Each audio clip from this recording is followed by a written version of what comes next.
തിരുവനന്തപുരത്തെ പുതിയ AKG centre സ്ഥിതി ചെയ്യുന്ന ഭൂമി CPM വാങ്ങിയത് നിയമപരമാണെന്ന് പാർട്ടി സെക്രട്ടറി MV ഗോവിന്ദൻ.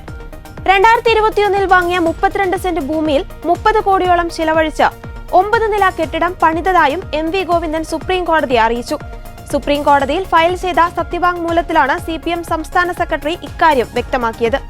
പുതിയ AKG സെന്റർ സ്ഥിതി ചെയ്യുന്ന 32 സെന്റ് സ്ഥലത്തെ സംബന്ധിച്ച് തർക്കവുമായി ബന്ധപ്പെട്ട കേസിലാണ് സുപ്രീം കോടതിയിൽ സത്യവാങ്മൂലം ഫയൽ ചെയ്തിരിക്കുന്നത്.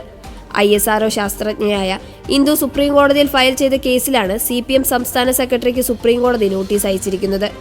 1998 താനും മുത്തച്ഛൻ P ജനാർദ്ദനൻ പിള്ളയും ചേർന്ന് വാങ്ങിയ 32 സെന്റ് ഭൂമി തിരുവനന്തപുരത്തെ കോടതി ലേലം ചെയ്തുവെന്നാണ് ഇന്ദുവിന്റെ പരാതി. ഈ ഭൂമിയുടെ ആദ്യ ഉടമ പോത്തൻ കുടുംബാംഗങ്ങളായിരുന്നു. അവർ ഫിനാൻസ് ആൻഡ് ഇൻവെസ്റ്റ്മെന്റ് കോർപ്പറേഷനിൽ നിന്നെടുത്ത വായ്പയുടെ തിരിച്ചടവ് മുടങ്ങിയതിനെ തുടർന്ന് സ്ഥാപനം ജപ്തി നടപടികളിലേക്ക് കടന്നു. ഈ ജപ്തി നടപടികൾ നടക്കുന്നതിനിടയിലാണ് ഇന്ദു ഭൂമി വാങ്ങിയതെന്നാണ് CPM സംസ്ഥാന സെക്രട്ടറി ചൂണ്ടിക്കാട്ടുന്നത്. ലാഭം ലക്ഷ്യമിട്ടുള്ള റിസ്ക് ആയിരുന്നു ഇന്ദു എടുത്തതെന്നും CPM സംസ്ഥാന സെക്രട്ടറി സത്യവാങ്മൂലത്തിൽ ചൂണ്ടിക്കാണിച്ചിട്ടുണ്ട്. ഭൂമിയുടെ യഥാർത്ഥ ഉടമ താനാണെന്ന പ്രതീതി സൃഷ്ടിക്കാനാണ് ഇന്ദു ശ്രമിക്കുന്നതെന്നും MV ഗോവിന്ദൻ കുറ്റപ്പെടുത്തി. എന്നാൽ CPM 2021 ഈ ഭൂമി വാങ്ങുമ്പോൾ ഭൂമിയുമായി ബന്ധപ്പെട്ട നിയമപരമായ ഒരു കേസും നിലവിലില്ലായിരുന്നുവെന്നും സത്യവാങ്മൂലത്തിൽ ചൂണ്ടിക്കാണിച്ചിട്ടുണ്ട്. അതിനാൽ CPM നടത്തിയ ഭൂമി ഇടപാട് നിയമപരവും സാധുവുമാണെന്നും ഇന്ദുവിന്റെ ഹർജി തള്ളണമെന്നും ഗോവിന്ദൻ സുപ്രീം കോടതിയോട് ആവശ്യപ്പെട്ടു.